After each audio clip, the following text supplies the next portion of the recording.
Assalamualaikum warahmatullahi wabarakatuh. Kami dari kelompok 5 akan mempresentasikan hasil diskusi kami, yaitu mengenai teori produksi dan kegiatan perusahaan. Sebelumnya, perkenalkan nama saya Winda Sukma Mulyana. Perkenalkan, nama saya Hanisha Mutmainah, NPM 201331000106. Nah, di sini saya akan mempresentasikan bentuk-bentuk organisasi perusahaan.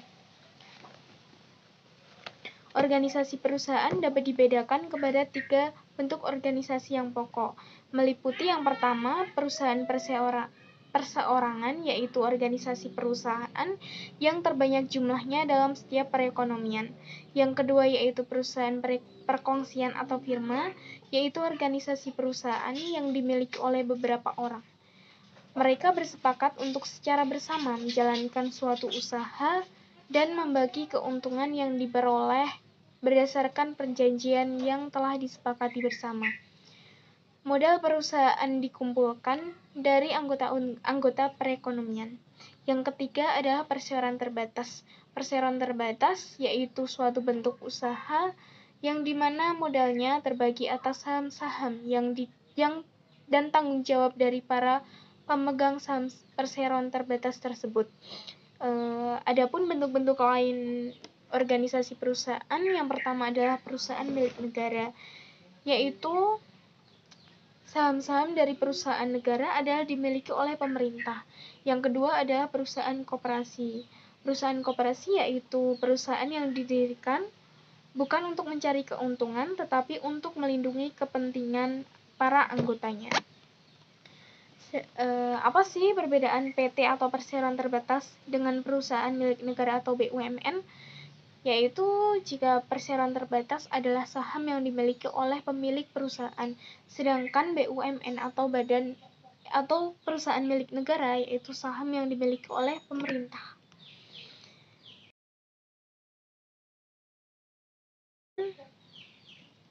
Perusahaan ditinjau dari sudut teori. Dalam teori ekonomi, berbagai jenis perusahaan dipandang sebagai unit-unit badan usaha yang mempunyai tujuan yaitu mencapai keuntungan yang maksimum. Untuk mencapai keuntungan yang maksimum, pengusaha harus mengatur penggunaan faktor-faktor produksi dengan cara yang seefisien mungkin. Dalam teori ekonomi, pemisahan terpenting dalam menganalisis kegiatan perusahaan adalah mereka akan melakukan kegiatan memproduksi sampai kepada tingkat di mana keuntungan mereka mencapai jumlah yang maksimum. Cara mencapai tujuan memaksimumkan keuntungan. Komposisi faktor produksi meliputi tenaga kerja, tanah, modal, dan keahlian keusahawan.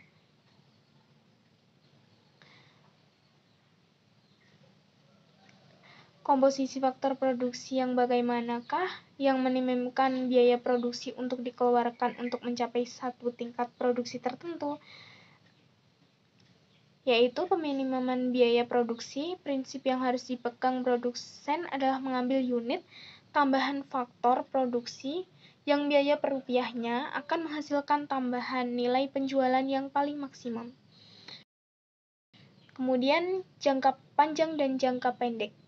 Jangka panjang yaitu apabila semua faktor produksi dapat mengalami perubahan, sedangkan jangka pendek yaitu apabila sebagian dari faktor produksi dianggap tetap jumlahnya. Kemudian firma dan industri. Firma yaitu badan usaha yang menggunakan faktor-faktor produksi untuk menghasilkan barang-barang yang dibutuhkan masyarakat. Sedangkan industri adalah kumpulan firma-firma yang menghasilkan barang yang sama atau sangat bersamaan yang terdapat dalam suatu pasar. Baik untuk garis biaya yang sama, berdasarkan contoh yang telah dibuat di dalam garis biaya sama tersebut yang telah ada di dalam gambar. Sebagai contoh, misalkan upah tenaga kerja adalah Rp10.000 dan biaya modal per unit adalah Rp20.000. Sedangkan jumlah uang yang tersedia adalah Rp80.000. Garis TC dalam gambar tersebut atau gambar 9.3 menunjukkan gabungan-gabungan tenaga kerja dan modal yang dapat diperoleh dengan menggunakan Rp80.000 apabila upah tenaga kerja dan biaya modal per unit adalah seperti yang dimisalkan di dalam gambar tersebut. Uang tersebut apabila digunakan untuk memperoleh modal saja akan memperoleh Rp80.000 dibagi Rp20.000 sama dengan 4 unit. Dan kalau digunakan untuk memperoleh tenaga kerja saja akan memperoleh Rp80.000 dibagi 10.000 sama dengan 8 unit. Seterusnya, titik A pada TC menunjukkan dana sebanyak Rp80.000 dapat digunakan untuk memperoleh 2 unit modal dan 4 pekerja. Dalam gambar 9.3 ditunjukkan beberapa garis biaya sama. Yang lain yaitu TC1, TC2, dan TC3. Garis-garis itu menunjukkan garis biaya sama apabila jumlah uang yang tersedia adalah Rp10.000. Garis-garis itu menunjukkan garis biaya sama apabila jumlah uang yang tersedia adalah Rp100.000, Rp120.000, dan Rp140.000. Baik, di sini saya akan membahas materi selanjutnya, yaitu tentang fungsi produksi. Fungsi produksi dijelaskan yaitu hubungan di antara faktor-faktor produksi dan tingkat produksi yang dihasilkannya. Di sini faktor produksi dikenal dengan istilah input, sedangkan jumlah produksi dikenal dengan istilah output. Berikut adalah rumus fungsi produksi. Q sama dengan F dikalikan F atau fungsi dikalikan dengan jumlah modal, jumlah tenaga kerja, kekayaan alam, dan tingkat teknologi. Berikutnya yaitu teori produksi dengan satu faktor berubah. Teori ini menggambarkan tentang hubungan antara tingkat produksi barang dengan jumlah tenaga kerja yang digunakan akan menghasilkan berbagai tingkat produksi barang tersebut. Baik, berikutnya yaitu rumus produksi marginal. Di sini tertulis MP sama dengan delta TP per delta L, di mana TP itu keterangannya pertambahan tenaga kerja dan L itu pertambahan produksi atau total produksi. MP itu marginal. Yang kedua yaitu rumus produksi rata-rata atau AP sama dengan produksi total dibagi dengan tenaga kerja. Nah, berarti di sini produksi marginalnya. Nah, berikutnya saya tampilkan sebuah tabel hubungan jumlah tenaga kerja dan jumlah produksi. Di mana diketahui yang pertama yaitu tanah satuannya hektar. Dari unit pertama sampai unit ketiga itu 1 hektar semua. Yang kedua yaitu tenaga kerja. Dari unit pertama sampai ketiga di sini diketahui 1 sampai dengan 10. Kemudian produksi total satuannya unit dari tahap pertama sampai ketiga di sini sudah diketahui semua, bahwa di mana tenaga kerja satu orang itu ada 150 unit produksi. Kemudian dua tenaga kerja ada 400 unit produksi totalnya, dan 3 tenaga kerja ada 810 unit. 4 tenaga kerja ada 1080 unit, dan kemudian 5 tenaga kerja ada 1290 unit, 6 tenaga kerja ada 1440 unit, 7 tenaga kerja ada 1.505 unit, 8 tenaga kerja 1.520 unit, dan 9 tenaga kerja ada 1.440 unit. Kemudian yang terakhir itu ada 10 tenaga kerja menghasilkan 1.300 unit total produksi. Selanjutnya kita masuk ke rumus produksi marginal. Marginal rumusnya yaitu pertambahan tenaga kerja dibandingkan dengan pertambahan produksi atau dibagi dengan pertambahan produksi total. Baik, selanjutnya yaitu teori produksi dengan dua faktor berubah. Berikut ada beberapa faktor yang dapat berubah. Pertama, kurva produksi sama atau isoquant.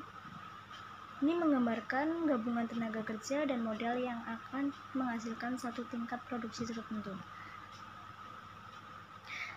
Yang kedua, garis biaya sama atau isokas. Ini menggambarkan gabungan faktor-faktor produksi yang dapat diperoleh dengan menggunakan sejumlah biaya tertentu.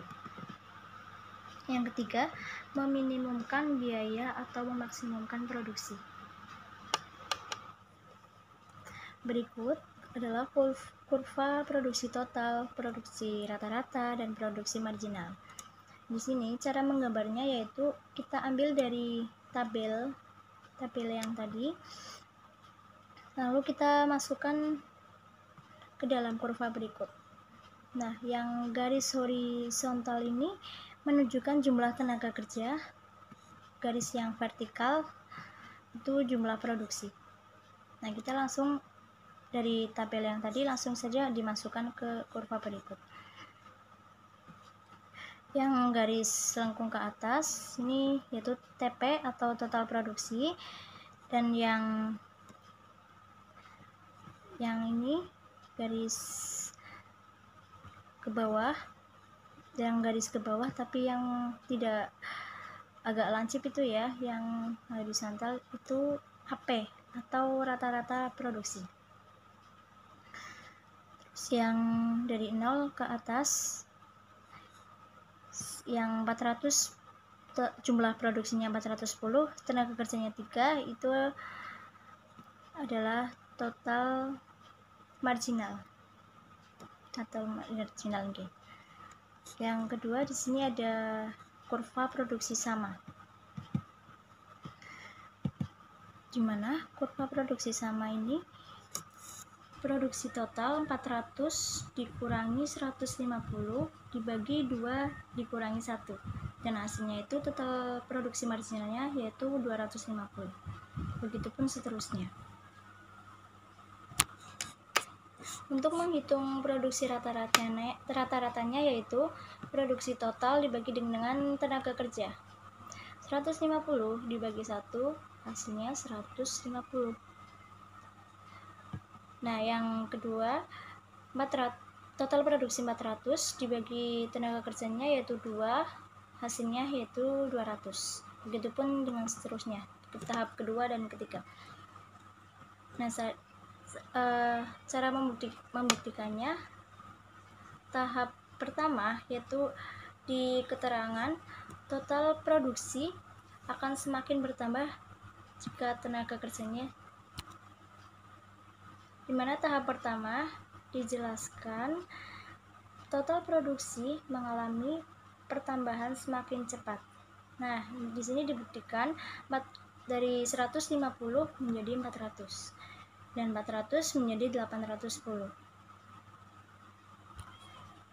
Sedangkan tahap kedua, di sini total produksinya bertambah lebih lambat, dari 1080 menjadi 1290 itu pertambahannya sedikit dibandingkan dengan tahap pertama. Sedangkan yang terakhir yaitu tahap ketiga, dijelaskan produksi total semakin lama semakin berkurang. Di sini 1440 menjadi 1300, kan jadinya berkurang 80. Seperti itu. Berkurang 140 seperti itu. Baik, berikutnya yaitu kurva produksi sama. Dalam buku dicontohkan, seorang pengusaha ingin memproduksi suatu barang sejumlah 1000 unit. Nah, di sini diketahui pada tabel 9.2, tenaga kerja 1 orang modalnya 6 unit dan 2 tenaga kerja modalnya 3. 3 tenaga kerja modalnya 2 unit dan yang terakhir 6 tenaga kerja modalnya 1 unit. Kita gambarkan kurvanya, yang horizontal itu tenaga kerja dan yang vertikal itu modal. Dari tabel kita masukkan ke kurva, digambarkan. Nah, di sini tadi kan iki atau di sini iki atau jumlah total produksi tadi kan diketahui 1000. Ikinya berarti 1000 dan tadi kan sudah memasukkan modal sama tenaga kerjanya ya, digambarkan kurvanya seperti ini. Iki atau total produksinya itu 1000. Nah, dalam kurva produksi sama ini menggambarkan modal dengan tenaga kerjanya itu meningkat 1 tingkat dalam total produksinya. Jadi digambar seperti ini, 1 tingkat total produksinya itu 2000, 3000, dan 4000. Seperti itu.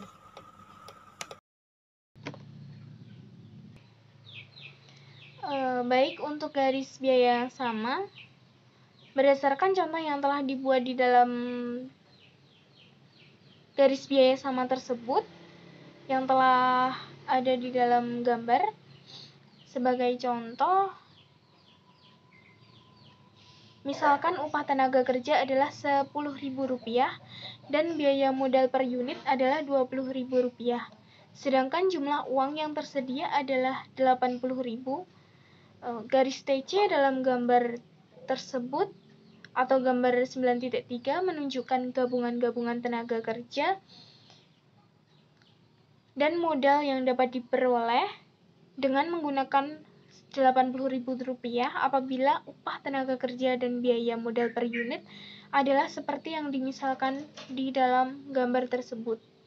Uang tersebut apabila digunakan untuk memperoleh modal saja akan memperoleh Rp80.000 dibagi Rp20.000 sama dengan 4 unit.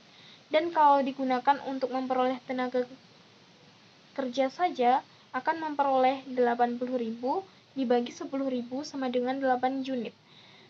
Seterusnya, titik A pada TC menunjukkan dana sebanyak Rp80.000 dapat digunakan untuk memperoleh 2 unit modal dan 4 pekerja. Dalam gambar 9.3 ditunjukkan beberapa garis biaya sama. Yang lain yaitu TC1, TC2, dan TC3. Garis-garis itu menunjukkan garis biaya sama apabila jumlah uang yang tersedia adalah Rp10.000. Garis-garis itu menunjukkan garis biaya sama apabila jumlah uang yang tersedia adalah Rp100.000, Rp120.000, dan Rp140.000. Kemudian memaksimumkan produksi. Dalam membicarakan persoalan yang dinyatakan dalam gambar tersebut, dimisalkan biaya yang dibelanjakan untuk membeli per unit modal adalah Rp15.000, upah tenaga kerja adalah Rp10.000, dan biaya yang disediakan oleh produsen adalah Rp300.000. Dengan uang sebanyak Rp300.000 produsen yang disediakan oleh dengan uang sebanyak Rp300.000 produsen dapat sekiranya ia membeli satu jenis faktor produksi saja, memperoleh 20 unit modal atau 30 tenaga kerja. Garis biaya sama TC1 menggambarkan gabungan tenaga kerja dan modal yang dapat diperoleh dengan menggunakan uang yang tersedia. Persoalannya sekarang, manakah gabungan yang akan dapat menghasilkan produksi yang paling maksimum? Terdapat 5 titik yang terletak pada bagian kurva produksi sama yang merupakan titik perpotongan atau titik persinggungan dengan garis TC2, yaitu titik A, B, C, D, dan E. Dari kelima titik ini, titik E terletak di kurva produksi sama yang paling tinggi, yaitu kurva produksi sama pada tingkat produksi sebanyak 2.500 unit. Ini berarti gabungan yang diwujudkan oleh titik E akan memaksimumkan jumlah produksi yang dapat dibiayai oleh uang sebanyak 300.000. Gabungan tersebut terdiri dari 12 unit modal dan 12 tenaga kerja. Selanjutnya adalah meminimkan biaya. Untuk dapat membuat analisis mengenai persoalan dalam gambar tersebut, perlu dibuat pemisahan mengenai tingkat produksi yang ingin dicapai. Misalkan produksi ingin memproduksi sebanyak 1.500 unit. Dalam gambar 9.4, keinginan digambarkan oleh kurva produksi sama atau IK. Dapat dilihat bahwa kurva itu dipotong atau disinggung oleh garis-garis biaya sama di 5 titik, yaitu A, B, G, R, dan P. Titik ini menggambarkan gabungan-gabungan tenaga kerja dan modal yang dapat digunakan untuk menghasilkan produksi sebanyak yang diinginkan. Dari gabungan-gabungan tersebut, sekian presentasi dari kami. Mohon maaf apabila ada tutur kata yang kurang berkenan di hati teman-teman. Saya akhiri, wabillahi taufik wal hidayah. Wassalamualaikum warahmatullahi wabarakatuh.